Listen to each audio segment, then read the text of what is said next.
Besides being known as a good quality material with various uses, furniture made of rattan has also become an option to lighten up our homes, as it creates ethnic impression, antique, and classic.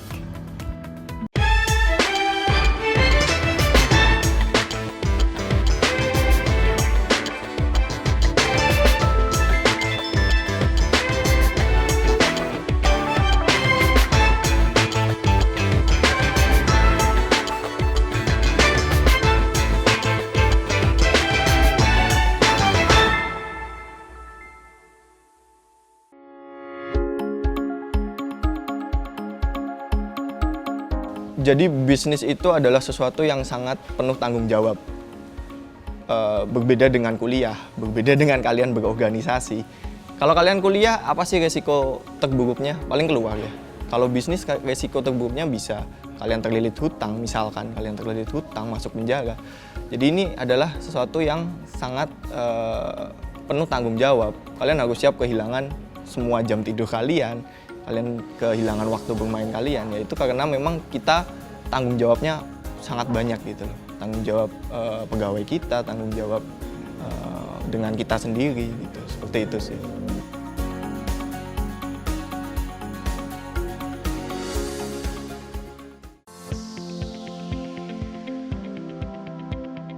Jadi CV Aksata Furnicraft Internasional adalah sebuah CV yang bergerak di bidang produksi furniture dan juga handicraft.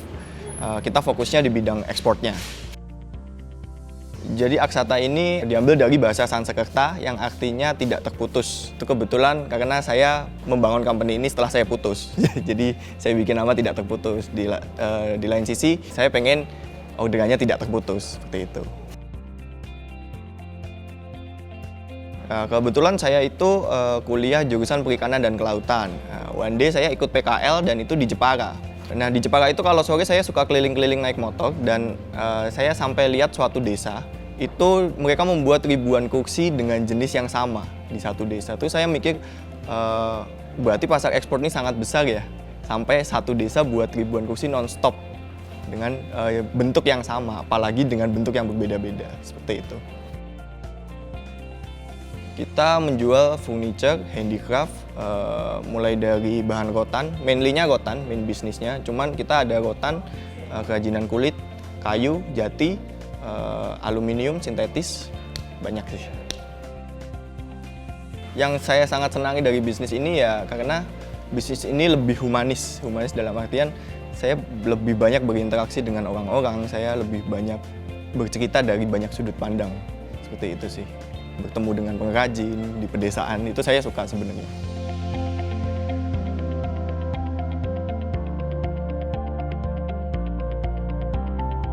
Kalau yang paling menyakitkan mungkin saya pernah ke-delay sekitar 16 kontainer ya. Itu tujuannya Israel dan nggak ada kejelasan. Sedangkan waktu itu saya sampai berhutang ke bank, saya sampai hutang ke saudara buat menyelesaikan order itu sebenarnya. Karena sepengetahuan saya bayar itu sebenarnya bayar yang sangat besar. Saya sangat percaya dengan bayar tersebut, makanya semua modal dan semua kapasitas produksi saya kerahkan untuk menyelesaikan orderan 16 kontainer itu terlebih dahulu. Nah, padahal satu kontainer aja, let's say katakanlah sekitar 150 juta lah modalnya. Berarti dikali 16 waktu itu. Itu saya masih umur 19 tahun. Jadi itu mungkin titik terbawah saya ya waktu itu. In running his business, Diki experiences some difficulties, and there are also those who support and are against him for running his business.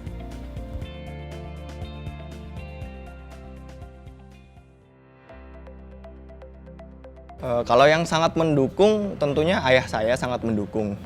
Karena ayah saya punya background juga dulunya ekspor dan memang ekspor furniture. Kalau yang menentang, saudara-saudara jauh saya justru menentang. Karena kebetulan ayah saya itu dulu bangkrut. Jadi mereka sebenarnya bukan menentang ya, lebih ke ada traumatis. Jadi bilang kalau bisa nggak usah ekspor lah, risknya terlalu tinggi gitu. Ya saya jawabnya cukup pakai video saya hari ini kontaineran.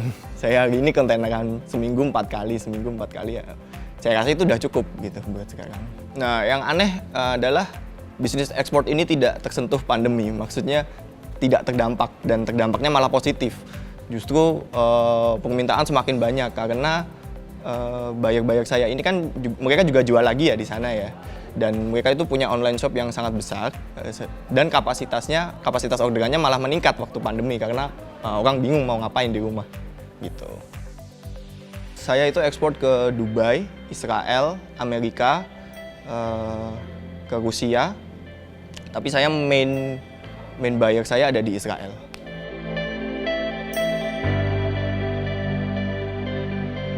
Kalau saya full pakai Facebook. Jadi saya itu tidak membayar Alibaba, saya tidak menggunakan platform-platform yang berlangganannya itu harus berbayar. Jadi saya menggunakan Facebook dengan pendekatan personal. Jadi saya harus approach si ownernya toko-toko di luar negeri ini. Jadi saya mulai dari toko-toko yang kecil dulu, yang pesannya cuma 1 kontainer kecil atau pesannya cuma setengah kontainer. Nah nanti dari situ baru dia repeat gitu.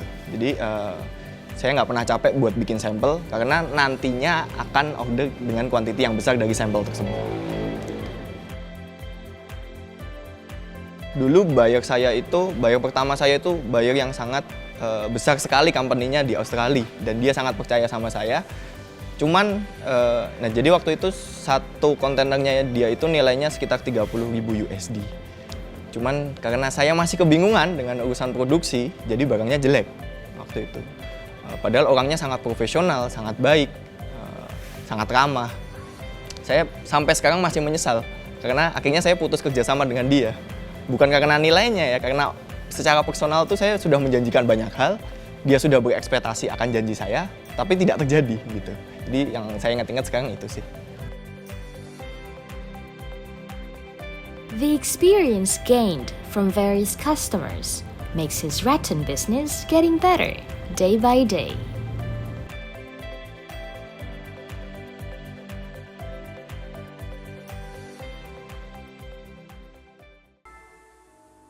Oke, jadi saya ingin menjelaskan ini adalah proses pertama yang bakal kita lakukan setelah barang mentah sampai di pabrik. Jadi proses pertama adalah amplas mentah dulu. Ini adalah kunci dari finishing. Begitu amplas mentahnya clear, berarti finishingnya semakin mudah. Oke, jadi setelah proses amplas mentah tadi, kita bawa ke sini untuk proses sanding. Ada beberapa yang sandingnya cuma 1 kali atau ada yang sandingnya 2 kali. Lalu kita bawa lagi untuk diamplas, baru kita kembalikan ke sini lagi untuk di top coat. Setelah itu adalah proses pengeringan. Jadi setelah proses top coat tadi, untuk penyemprotan terakhir kita bawa ke sini untuk dikeringkan. Kita bisa pakai melamik atau NC. Biasanya kalau melamik agak lama keringnya, cuman kalau NC bisa 10 detik udah cukup buat kering. Setelah udah benar-benar kita pastikan kering, kita bakal final QC, lalu kita bawa ke tempat packing. Oke, jadi kita masuk ke proses terakhir yaitu packing. Jadi barang yang udah masuk ke proses packing adalah barang yang udah melewati final QC oleh kita. Setelah barang selesai di packing, kita kasih hanging tag segala macam, siap masuk kontainer. Nama saya Rudi, asal dari kota Majalengka. Saya di sini sebagai pengrajin ini anyaman lampion-lampion gini. Terus awalnya saya terjun dari dalam hati saya ya seneng ya lihat barang-barang lampion itu. Dulunya saya pengrajin keranjang-keranjang basket. Dulunya awalnya dari awal pertama anyam saya tuh anyam basket kan gitu. Mungkin ini udah sekitar 4 tahunan saya nekuni di lampion. Awalnya ya mungkin karena sering lihat ya di lingkungan saya kan orang anyam semua kan di lingkungannya. Ya dari awal ya memang belajar dulu gitu. Ya awalnya dari anyaman-anyaman basket gitu. Dulunya gitu, anyaman belajar basket gitu. Yang paling susah yang kadang ibarat saya dikasih gambar gitu yang nggak jelas kan gitu, paling ya susahnya gitu, jadi gitu aja. Tapi kan kalau udah ibarat udah ada fisik gini mah nanti gampang lah, bisa gitu. Awalnya memang lah ibarat ini kan masalahnya kerjaan ringan lah gitu, ibaratnya nggak pakai tenaga nggak gede tak gitu awalnya. Terus ya mungkin ya lumayan lah, ada lebih penghasilan lah, beda lah ibarat gitu kan gitu. ada lebihnya mungkin sedikit juga kan. In carrying out his task as a craftsman, Rudy, like a rattan craftsman, has experienced difficult times. Ya momen yang paling merasa kesulitan ya memang itu masalah di keuangan sih. Masalahnya kan saya kan ya sedikit banyak enggak orang itu ada yang bantuin kan gitu. Kan itu mungkin ada tingkat kesulitannya itu. Ibarat masalah gitulah gitu. Masalahnya gitu ya yang membingungkan lah gitu.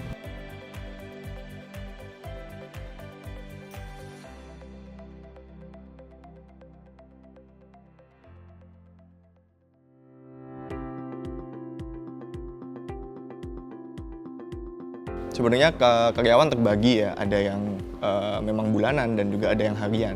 Kalau harian di sini bisa sekitar 30 sampai 40, di tempat-tempat lain juga banyak, seperti itu. Alasannya jelas kalau warga sekitar itu kita pasti pakainya warga sekitar karena kita mencari yang akomodasinya terdekat. Kalau motivasi sih enggak ya, saya orangnya karena saya sendiri, saya pribadi tidak suka dengan hal-hal yang bersifat motivasional. Secara verbal maksud saya itu karena menurut saya itu tidak berlaku panjang gitu loh. Paling saya jelaskan, misalkan pengrajin saya jelaskan kenapa kamu tidak menambah kapasitas, kenapa kamu tidak membuat dengan semi mesin maksudnya. Saya jelaskan ini loh dampak yang bisa kamu dapatkan kalau kamu ngikutin saya, kalau kamu dengerin bagaimana membentuk sesuatu yang efisien. Paling saya seperti itu sih kalau untuk. Nah kalau untuk kebersamaan sendiri saya suka makan bersama, saya suka ya saya biasa aja lah, saya nggak suka dipanggil Pak, panggil Mas sudah cukup buat saya gitu loh, supaya tidak ada jarak ya maksudnya.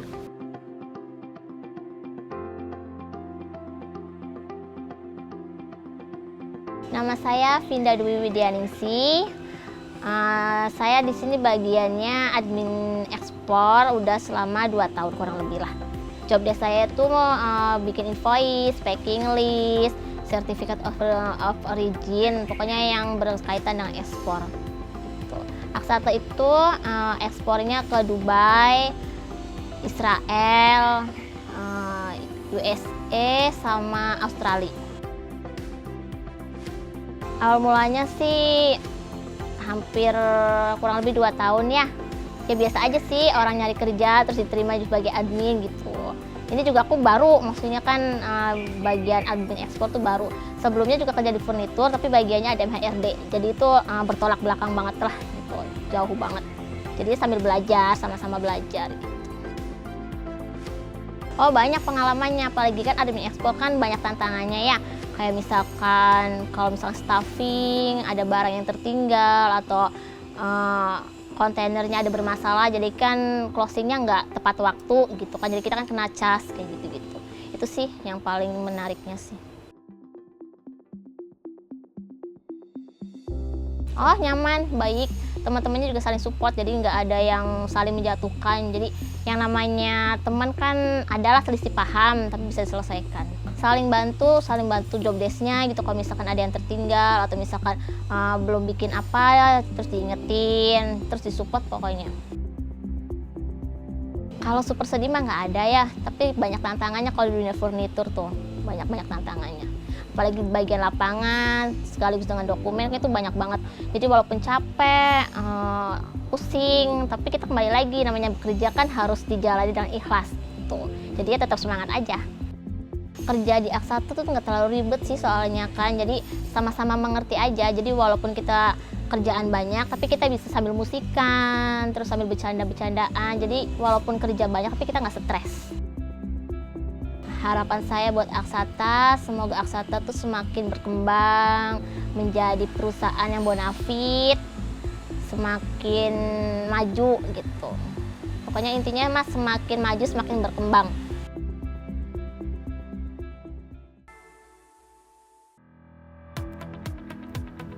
Besides being known as a good quality material with various uses, furniture made of rattan has also become an option to lighten up our homes, as it creates ethnic impression, antique, and classic.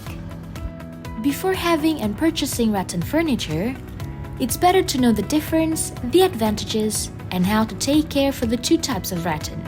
They are commonly used as a basic material for making furniture.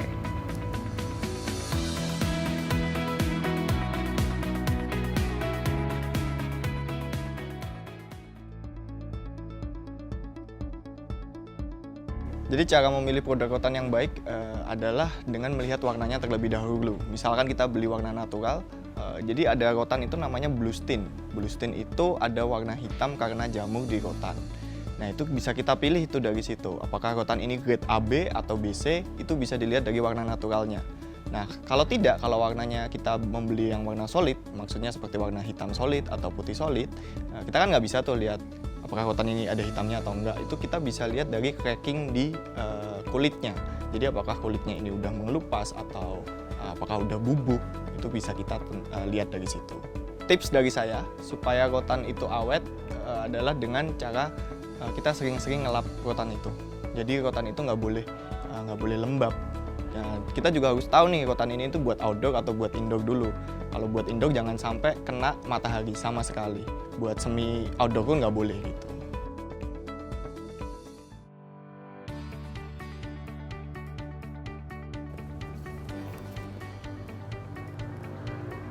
Nama saya Tommy Setiawan, saya di Aksata sebagai kepala produksi.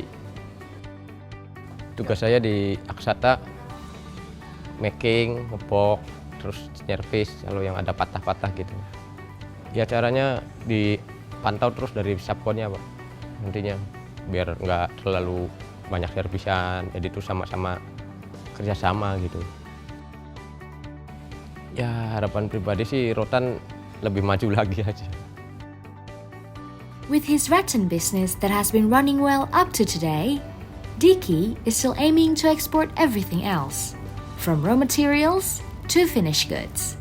And one of his dreams that has been achieved so far is to make his parents happy.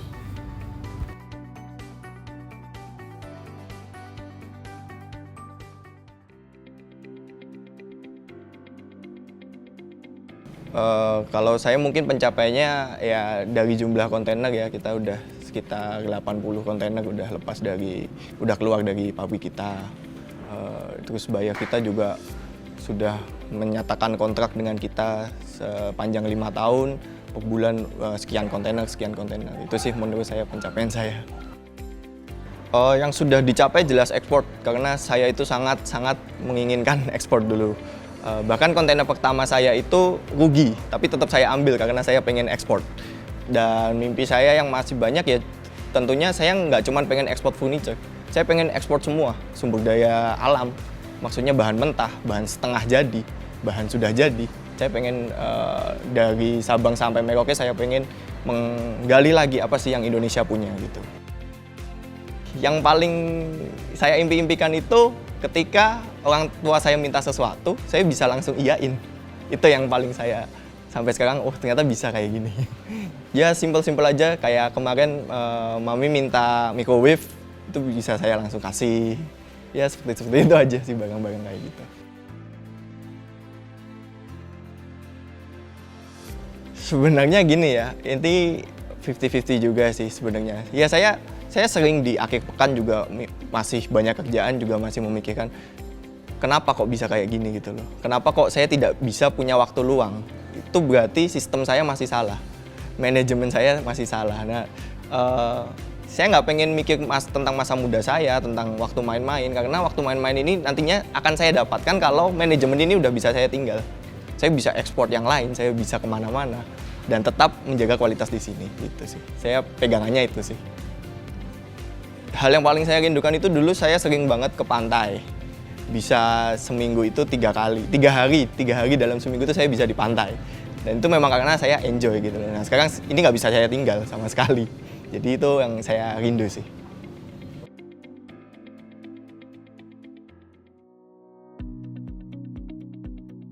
Sebenarnya saya mencoba bisnis tuh sangat banyak. Saya pernah bisnis konveksi, jual selai kacang, jual mainan Lego, terus jasa desain, terus saya jual beli mobil, sampai terakhir itu saya buka workshop kecil di Surabaya. Workshop itu kita bikin alat makan kayu. Nah, waktu itu cuman saya pakai tukang itu dari Jepara, dan itu skala saya masih sangat kecil. Tukang saya cuma 2, sama satu kepala produksi sama saya waktu itu. Dan juga ternyata setelah saya pelajarin lagi, keuntungannya sangat tipis sehingga bisnis saya nggak bisa running waktu itu. Jadi bisnis itu adalah sesuatu yang sangat penuh tanggung jawab. Berbeda dengan kuliah, berbeda dengan kalian berorganisasi. Kalau kalian kuliah, apa sih resiko terburuknya? Paling keluar ya. Kalau bisnis, resiko terburuknya bisa kalian terlilit hutang, misalkan kalian terlilit hutang, masuk penjara. Jadi ini adalah sesuatu yang sangat penuh tanggung jawab. Kalian harus siap kehilangan semua jam tidur kalian kehilangan waktu bermain kalian. Ya itu karena memang kita tanggung jawabnya sangat banyak gitu loh. Tanggung jawab pegawai kita, tanggung jawab dengan kita sendiri gitu. Seperti itu sih. Jadi menurut saya hidup itu selalu antara senang atau sedih. Tapi di kedua hal itu selalu ada kejutan yang perlu kita syukuri. From Diki, we can learn that effort will not betray the process.